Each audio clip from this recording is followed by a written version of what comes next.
자, 쉽고 빠른 재테크, 나만의 재테크 나제입니다. 자, 오늘 여러분들과 함께 알아볼 영상은 청약입니다. 자, 어디냐? 아, 예쁘죠? 바로 검단 웰카운트입니다. 바로 시작하겠습니다.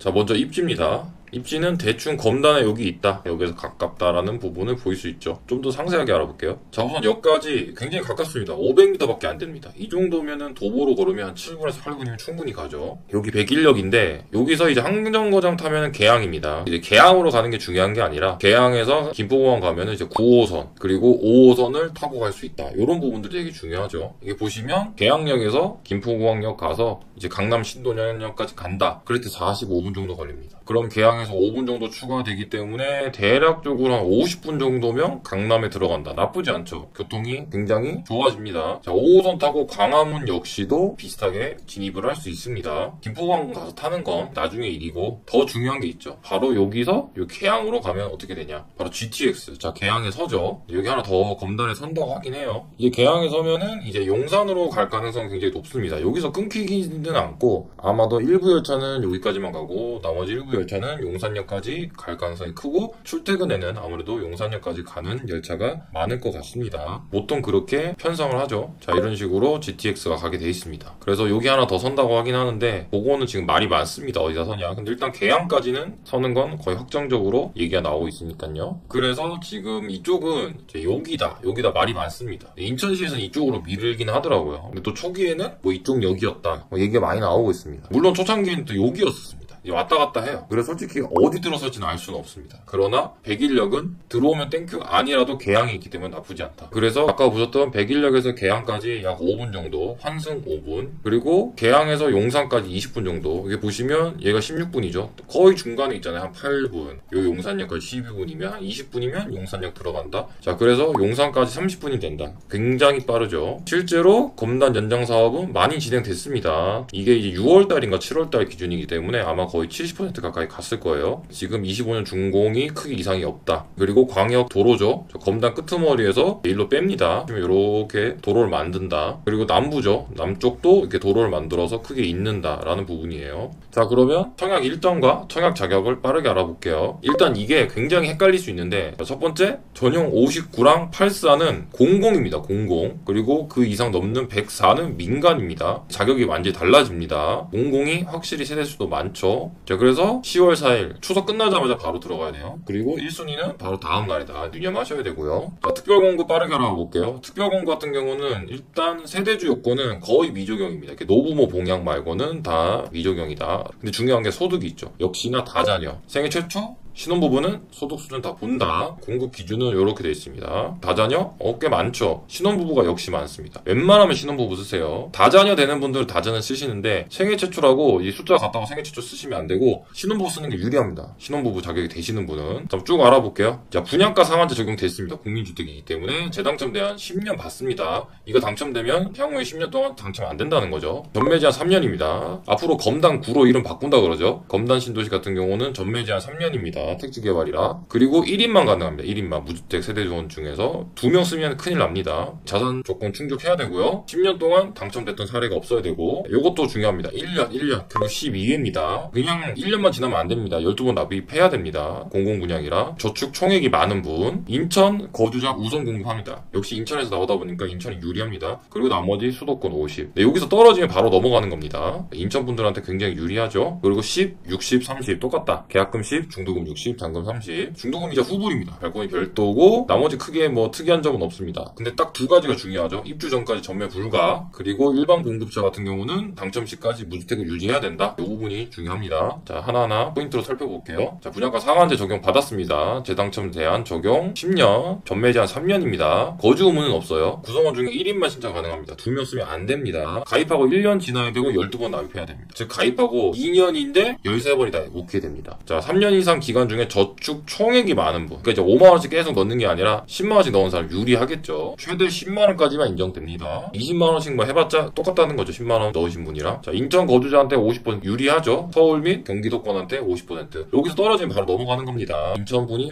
압도적으로 유리하다. 10, 60, 30 크게 특이한 건 없습니다. 다만 입주 전까지 전매가 안 된다는 거, 전매 불가라는 점. 그리고 일반 공급 당첨자는 입주할 때까지 무주택 자격을 유지해야 됩니다. 포인트입니다. 1인만 청약해라. 특별 공급하고 일반 공급은 가능합니다. 즉 내가 신혼부부 특공을 썼어요. 그 일반 분양했다. 오케이가 됩니다. 근데 신혼부부 특공을 썼는데 생애 최초로 썼다. 이건 안 됩니다. 특별 공급값 중복 청약 불가. 요게 요 내용이에요. 그리고 공공민영 둘 다 쓰면 안 됩니다. 큰일 납니다. 자, 국민주택이기 때문에 소득이 있습니다. 650만원 이하여야 됩니다. 4인 가족이면 762만원 이렇게 쭉쭉 올라갑니다. 자, 첫 번째 일반 공급 같은 경우는 650만원 이하여야 됩니다. 59 이하 얘만 적용 이렇게 받고요. 다자녀는 781만원이면 됩니다. 그 이상이면 여기 표 보시면 돼요. 그리고 생애 최초는 우선 공급 70%한테는 650만원 이하. 근데 여기서 내가 소득이 좀 넘어섰다. 그럼 846만원까지는 이제 자녀보금 30%로 받을 수 있습니다. 신혼부부 같은 경우는 자, 외벌이다. 650. 배우자가 맞벌이 한다. 781만원입니다. 여기까지 우선 공급 70%. 그리고 자녀 공급 30% 같은 경우는 혼자 본다. 846만원. 둘 다 같이 본다. 911만원입니다. 자, 국민주택이기 때문에 내가 소득이 넘으면 여기 제한이 또 있습니다. 건물 토지입니다. 부동산 가액이 2억 1,550만원을 넘으면 안 된다라는 부분입니다. 헷갈리시면 안 돼요. 그리고 또 하나 자동차가 있죠. 자동차 같은 경우는 3,683만원을 넘으면 안 됩니다. 헷갈릴 수 있는데 이 금액은 중고차 가격에 생각하면 돼요. 중고차 가격. 아니면 자동차세 낼 때 가액이 있습니다. 그 기준가액 그걸 넘으면 안 된다라는 생각으로 계산하시면 돼요. 자, 이번엔 민영주택입니다. 민영주택은 104 이상 크죠. 평형이. 세대주요건 미적용 받았습니다. 노부모는 있습니다. 1순위 미적용 노부모 부양만 있다. 세대수가 적지 않습니다. 이 정도면은 뭐 꽤 있다라고 볼 수 있죠. 자, 민영주택입니다. 민영주택. 자, 104입니다. 크다. 분양가 상한제는 똑같이 적용됐습니다. 재당첨 10년 제한 받습니다. 전매 제한 3년입니다. 특지 개발 지구라. 그리고 누구나 됩니다. 주택 있는 사람도 청약 가능하다. 가입 기간 1년입니다. 아까랑 다릅니다. 1년만 넣으면 됩니다. 12에 납입 안 해도 됩니다. 추천 100%다. 아주 좋죠. 그냥 운빨만 있으면 다 당첨될 수 있습니다. 역시나 인천 거주자분한테 유리하고 여기서 떨어지면은 수도권 거주자 나머지 50으로 넘어갑니다. 계약금 10, 중도금 60, 잔금 30이다. 특이한 점은 없습니다. 역시 중도금 대출된다. 후불이다. 발코니 확장비 별도다. 이게 중요하죠. 입주 전 전매 불가다. 이 부분이 포인트입니다. 다시 한번 알아가면 분양가 상한제 적용받았다. 재당첨 10년 제한받는다. 전매 제한 3년입니다. 거주 의무는 없습니다. 누구나 쓸 수 있고 심지어 유주택자도 쓸 수 있다. 청약통장 가입 1년 이상이면 됩니다. 12회 납부 안 해도 됩니다. 자, 인천 거주자 50% 공급하고 수도권 50% 공급합니다. 어쨌든 일단 쓰세요. 쓰는 게 좋다. 자, 계약금 10, 중도금 60, 잔금 30이다. 특이사항은 없습니다. 다만 입주 전 전매는 불가하다. 이 부분만 확인하시면 될 것 같아요. 자, 그래서 한 장으로 정리하면은 1인 한 건만 청약 가능합니다. 당첨자 발표일이 같은 거 모두 포함이고요. 특별 공급하고 일반 공급 둘 다 청약 가능합니다. 세대원 중복 청약 가능하다. 다만 특별 공급은 중복 청약이 안 됩니다. 그러니까 신혼부부 특별 공급, 생애 최초 특별 공급 둘 다 쓰면 안 된다는 거예요. 일반 청약은 여기서 하나 쓰고 여기서 일반 청약 하나 쓰고는 괜찮지만 특별 공급 간 중복 청약 불가다. 민간하고 공공 역시 중복 안 됩니다. 한번 포인트로 짚고 갔고요. 자, 그럼 중요한 게 뭐냐? 시세 차익이 얼마나 남냐가 더 중요하겠죠. 빠르게 확인해 보겠습니다. 분양가 같은 경우 쭈루루룩 나옵니다. 평형이 많아가지고 여기까지 공공이고요. 여기는 민간입니다. 자, 평균적으로 3억 7천입니다. 굉장히 싸죠. 25평은 3억 7천이다. 자, 나머지 34평은 5억 6천입니다. 얘가 약간 테라스가 있어서 좀 비쌉니다. 얘는 열애로 칠게요. 그리고 104는 7억이다. 104 7억이면 굉장히 착하게 나왔죠. 자, 입지 같은 경우는 여기 있죠. 네, 굉장히 가깝습니다. 그래서 지금 비교된 아파트들이 제가 볼 때는 이제 요런 데들이랑 비교를 해야 될 것 같습니다. 자, 바로 앞에 있는 어울림이죠. 나머지 이제 입주한 지 얼마 안 된 애들은 분양권 상태로 거래됐다 보니까 조금 판단이 좀 어려운 부분이 있어서 거래도 원활하고 바로 붙어있는 아파트로 측정을 해봤습니다. 30평 대략 6억에서 6억 초반, 33평은 지금 7억 초반에서 왔다 갔다 하죠. 얘는 지금 분양권 상태라서 좀 측정이 어렵습니다. 이렇게 하면 오류가 나기 때문에 얘는 조금 빼고 계산해 보시는 게 좋아요. 얘들 다 분양권이죠. 분양권 상태에서는 측정을 하게 되면 좀 애매해집니다. 요거보다 더 비싸야 정상이에요. 분양권이 보통 1, 2억 정도 싸게 거래됩니다. 그래서 분양권을 싼 건 잡는 것도 나름 시세 차익을 볼 수 있죠. 23년 1월이죠. 입주한 지가 너무 얼마 안 됐습니다. 그래서 비교해 보면은 자, 25평인데 25평이 없어요. 대략적으로 거의 1억씩 차이 나죠. 자, 요게 84인데 같은 84면 7억 전후로 봐야 되겠죠. 어쨌든 1억 5천 정도는 가까이 남는다. 요거보다 싸겠죠. 약 5천 정도 차이 나잖아요. 7억이면은 얘네가 지금 많이 차이 나면 1억 정도 차이 나고, 그렇기 때문에 보수적으로 봐도 84보다 얘가 1억이 더 비싸야 되겠죠. 그럼 8억은 넘겠죠. 역시나 괜찮다. 얘도 1억 정도 차이가 난다 치면은 정상인 시세면 6억은 해야 되겠죠. 거의 최소한 5억 5천 정도. 즉 그래도 많이 남죠. 시세 차익은 충분하다. 그래서 정리하면은 분양가 이렇게 되고요. 5억에서 5억 초반까지 또는 5억 5천 중반까지 정도까지도 갈 수 있습니다. 시세 차익 나죠. 그리고 얘는 7억 내외까지도 갈 수 있을 것 같습니다. 시세 차익 충분하고요. 얘도 8억에서 8억 초반까지 가능합니다. 그래서 대략적으로 1억에서 1억 5천 정도는 시세 차익이 예상되고요. 상승장이 잘 팔면 2, 3억 정도 충분히 가능하다. 나름 역세권이라서요. 자, 그러면 입지 괜찮은 것 같아. 난 자격도 되고. 그럼 중요한 게 자금 계획을 한번 세워봐야 되겠죠. 자, 먼저 전용 59입니다. 3억 7천. 그러니까 3,700만 있으면 됩니다. 대출 되고요. 다 대출되고 입주시까지 3,700만 있으면 된다. 잔금 대출 받게 되면은 분양가 기준입니다. 나중에 대출 더 많이 나올 거예요. 제가 볼 때는 거의 분양가만큼 다 대출 나올 가능성이 큽니다. 그래도 보수적으로 1억 1,100은 있는 게 좋다. 그리고 전세 같은 경우는 대략적으로 2억 5천에서 3억 정도인데 얘가 더 큰 평형이 있기 때문에 한 2억 5천 보시는 게 맞습니다. 5천 정도 써야 되겠죠? 그럼 1억 2천만 있으면 된다. 아주 훌륭하죠. 25평이 아주 매력적으로 나왔다. 기타 비용은 3,700 정도 예상됩니다. 자, 전용 84 5.6억입니다. 역시 착하죠. 자, 5,600만 있으면 됩니다. 나머지 대출 받으면 되고 입주시까지 5,600만 원만 있으면 된다. 자, 잔금 대출 역시 제가 말씀드렸듯이 거의 대부분이 다 대출이 될 것 같은데 그래도 보수적으로 봤을 때 예상 시세가 1억 6,800 정도는 있으신 게 안전하다라는 말씀 드리고요. 전세 같은 경우는 지금 거의 한 3억 4천 5천 이렇게 거래되고 있습니다. 실제 매물도 그 정도 나오기 때문에 3억 5천 정도 예상되고요. 그럼 현금 2억 1천 있으면 전세 넣으면 대출 없이 가능하다는 부분입니다. 기타 비용은 5,600 정도 있으면 될 것 같아요. 특히 입주량이 여기 보시면 올해가 제일 많죠. 7,800가구 넘기도 제일 많고 내년에 확 끊깁니다. 그리고 25년도에 조금 많다가 쭉 내려오기 때문에 입주할 때는 전세가 지금보다 올라가 있으면 올라갔지 내려갈 가능성은 높진 않을 것 같아요. 자, 전용 104입니다. 민간 분양이죠. 자, 전용 104는 주변에 큰 평형이 없기 때문에 33평으로 조금 기준을 잡을게요. 일단 7천만 원. 자, 대출 다 되고요. 입주시까지 7천만 있으면 된다. 분양가 기준으로 했을 때 2억 1천 정도 대출을 받아야 될 수도 있다. 물론 아마 주변 시세로 한 8억까지 또는 8억 넘기 때문에 분양가 상당 부분을 해소할 수 있긴 하지만 좀 낮게 잡았습니다. 보수적으로 2억 1천 정도는 현금 있으신 게 안전하다. 전세 같은 경우는 얘보다 훨씬 비싸겠죠. 그래서 4억에서 만원 4억 5천, 즉 2억 5천에서 3억만 있으면 나름 중대형 평형을 내 집으로 구할 수 있다라는 부분이고요. 기타 비용은 약 7천만 원 정도 예상되고 있습니다. 자, 포인트 누누이 말씀드리지만 요 기준은 내가 소득이 높았을 때 얘기해요. 이 소리는 5억까지 대출된다는 건데 5억 대출 되려면 통상적으로 내 연봉이 그래도 한 7천 넘어야 됩니다. 그렇게 생각해야 돼요. 다른 기타 대출이 있으면 거기서 또 감가되기 때문에 최대로 잡은 거고 DSR은 많은 분들이 다 다룰 수 있기 때문에 이 점은 유의하셔야 돼요. 무조건 다 나오는 게 아닙니다. 평면도랑 커뮤니티 한번 봐야 되겠죠. 자, 우선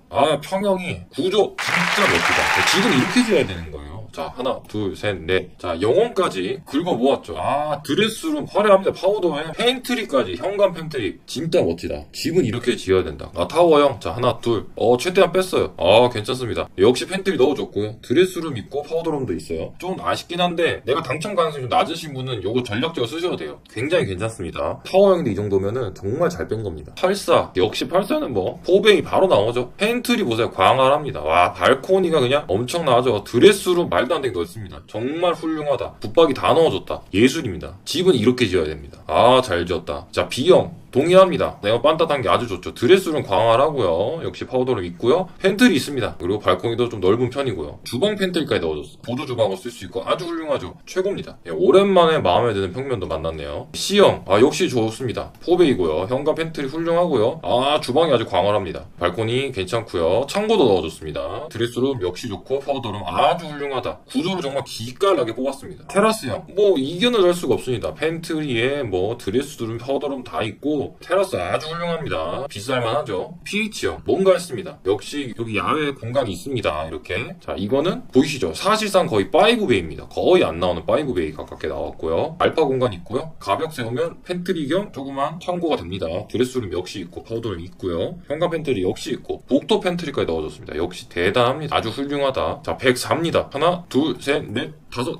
이건 완벽한 5베이. 미쳤습니다. 구조가 미쳤다. 평면도 제대로 보았다. 복도 팬트리, 현관 팬트리, 파우더룸, 드레스룸 정말 멋지다. 자, 혹시라도 이게 좋으냐 이게 좋으냐 하는데 아무리 발코니 있고 해도 평형 큰 게 좋습니다. 살아보면은 발코니보다는 평형이 큰 게 훨씬 유리하더라 라는 말씀 드리고 싶고요. 자, 나름 타워형인데 잘 뽑았습니다. 하나, 둘, 셋, 넷. 네, 여기까지 창도 있기 때문에 나쁘지 않은 것 같아요. 4베이라고 봐야 되겠죠. 5베이까지는 아니고. 근데 알파룸이 있기 때문에 이것도 사실 5베이네요. 드레스 드레스룸 있고요. 파우더룸 광활합니다. 파우더룸이 지나치게 큰 거 아닌가 싶은 현관 팬트리 아주 훌륭하고요. 나름 나쁘지 않습니다. 복도 팬트리가 안 들어간 게 아쉽긴 한데 그래도 타워형이 이 정도면 기깔나다. 구조는 아주 칭찬해. 자, 입구입니다. 자, 59예요. 팬트리 있죠. 출입구부터. 자, 들어와서 보시면 여기 화장실이 있고 방이 있습니다. 그리고 이렇게 쭉 보면은 여기도 방이 있고 거실이 보이죠. 여기 욕조고요. 그나마 아쉬운 게 여기를 타일로 안 발랐다는 거. 조금 아쉽긴 하지만 워낙 구조를 기깔나게 잘 뽑아서 훌륭합니다. 그리고 최신식 환풍기 겸 이게 아마 공기청정기 같은 역할을 할 거예요. 이온도 나오고 유상 옵션 같습니다. 구조 나쁘지 않습니다. 역시 붙박이장 넣어줬고 침대 놓고 책상을 이렇게 놔도 괜찮을 것 같죠. 여기는 대피 공간이고요. 방이고요. 방 구조입니다. 붙박이장이 없는 게 조금 아쉽긴 합니다. 거실입니다. 부엌이 생각보다 잘 빠졌죠. 이렇게 생겼고요. 다용도실이 굉장히 넓더라고요. 이 정도면은 두 대를 놨잖아요. 옆에 이렇게 세워서 놓으면은 공간이 많이 남습니다. 실외기 공간까지. 자, 여기는 안방 입구입니다. 안방은 뭐 소소합니다. 파우더룸 있고요. 드레스룸도 있고 괜찮습니다. 역시 구조를 잘 뽑았다. 드레스룸이고요. 화장실도 굉장히 괜찮습니다. 자, 전용 84 입구입니다. 현관 팬트리가 광활하죠. 엄청 큽니다. 네, 이렇게 들어가자마자 방이랑 화장실이 있고요. 화장실 괜찮습니다. 네, 역시나 타일은 안 발라졌네요. 뭐 이 정도는 용서할 수 있습니다. 구조가 워낙 좋기 때문에. 방도 꽤 크죠. 침대가 사실 이거보다 더 큽니다. 침대 작은 거 갖다 놔서 그런데 침대가 한 이 정도 갈 건데 그래도 나쁘지 않은 것 같습니다. 책상 두고 해도 공간이 좀 생기고요. 붙박이장 있고 굉장히 예쁩니다. 쭉 보시면 방이 하나 더 있고 이게 거실이고 이제 안방, 거실입니다. 부엌이고요. 방 굉장히 괜찮습니다. 붙박이장이 없는 게 아쉽긴 한데 네, 이런 식으로 시대 목걸이라든가 이런 걸 해야 될 것 같습니다. 거실입니다. 나쁘지 않습니다. 아주 넓습니다. 아주 훌륭하다. 주방이고요. 여기 디자인도 요즘 유행하는 원목 느낌으로 잘 뽑았죠. 다용도실 역시 넓습니다. 여기 공간이 좀 남고요. 보통 여기서 끝나거든요. 근데 여기 하나 더 있죠. 아주 넓다. 아주 훌륭합니다. 보조 주방도 있고요. 안방입니다. 붙박이장 다 들어가 있죠. 아주 훌륭하다. 파우더룸이 엄청 크죠. 멋집니다. 여기 화장실 되게 좋고요. 스타일러 공간도 있네요. 괜찮습니다. 파우더룸 괜찮고요. 이렇게 돼 있죠. 조금 아쉬운 거는 이제 여기 붙박이장을 해가지고 이걸 파우더룸에서 제 드레스룸으로 이어지는 공간을 쓰는 것 같은데 별도의 공간이 아닌 건 조금 아쉽긴 합니다. 그래도 나름 열심히 잘 뽑았다. 여기 대피 공간이고요. 자, 대망의 104입니다. 자, 큰 집은 얼마나 클까? 자, 입구입니다. 팬트리 굉장히 큽니다. 입구 들어가자마자 방이 있고 화장실이 있습니다. 그러니까 104도 뭐 얄짤없네요. 타일은 다 안 발랐습니다. 조금 발라주지. 방이 굉장히 크죠. 방이 크고요. 여기 팬트리가 있습니다. 역시 멋지다. 붙박이장이 필요가 없죠. 복도 보십시오. 방, 뭐 침실, 주방, 거실 쫙 이렇게 이런 구조입니다. 복도 팬트리입니다. 아주 훌륭하죠. 엄청 크죠. 네, 아주 넓습니다. 방이고 거실로 빠지는 공간이죠. 자, 침실입니다. 역시 또 이제 팬트리 같은 게 있습니다. 드레스룸으로 쓰셔도 되고요. 되게 좋습니다. 방도 아주 크죠. 침대가 원래 이거보다 더 클 거예요. 이렇게 나오는 거 해도 아주 큽니다. 이렇게 책상 더 큰 거 놔도 아주 훌륭하다. 안에 드레스룸 아주 훌륭하고요. 거실 역시 넓습니다. 104답게. 부엌 굉장히 훌륭하죠. 아일랜드까지. 멋지다. 부엌 굉장히 넓고요. 다용도실 역시 넓습니다. 보통 여기서 끝나는데 역시나 하나 더 있고 옆에 공간도 또 있죠. 아주 넓고 훌륭합니다. 보조 주방도 있고요. 자, 대망의 안방입니다. 붙박이장 있고 굉장히 넓죠. 파우더룸 충분히 있고요. 드레스룸 완벽하게 갖춰져 있습니다. 네, 아주 좋죠. 화장실 아주 넓고요. 드레스룸 더 넓고 굉장히 넓습니다. 드레스룸이 말도 안 되게 넓습니다. 스타일러 넣을 공간까지 있습니다. 역시 104다. 아주 넓습니다. 여기 대피 공간 있고요. 자, 그래서 뭐 게스트하우스 넣어준다. 조경도 잘 돼 있다. 덩큰이죠. 이제 위에 해가리기가 있어서 굉장히 좋다. 그리고 뭐 조경에 좀 신경 썼다. 이런 카페 같은 것도 있다. 아주 좋습니다. 이런 시설들이 있다 하는 건데 제가 봤을 때는 커뮤니티도 나쁘지 않게 넣은 것 같습니다. 자, 그래서 정리하면은 무조건 청약해라. 반드시 청라보다 비싸질 게 확실합니다. 자, 용산까지 30분. 심지어 시세 차이 남죠. 아주 훌륭하다. 자, 앞으로 어디 사세요? 검단 살아요라고 자신있게 말하는 날이 옵니다. 평년도 한상 너무 멋집니다. 영혼까지 갈았다. 자, 매도 타이밍은 25년에 입주량 절정을 찍죠. 빡 찍습니다. 그리고 공급량이 또 급감합니다. 거의 롤러코스터예요. 27년 정도 추가리 입주량이 없을 경우라고 가정한다면 이때부터는 팔 각을 잡고 있어야 됩니다. 이때 대략적으로 GTX도 어느 정도 표면화되고 있을 겁니다. 뭐 착공을 운이 좀 착공을 했다던가 아니면 이제 막 본격화돼서 진행 중일 겁니다. 그래서 결론 27년 이후에는 이제 매도하는 각을 잡아라. 또는 부동산 상승기 플러스 GTX 착공 호재를 보고 매도하는 게 아주 좋다고 말씀을 드릴게요. 자, 이렇게 해서 민간과 공공을 제가 오랜만에 나눠서 청약하는 경우죠. 조금 복잡할 수도 있는데 궁금한 건 댓글로 주시면 제가 답변 드릴게요. 긴 영상 시청해주셔서 감사합니다.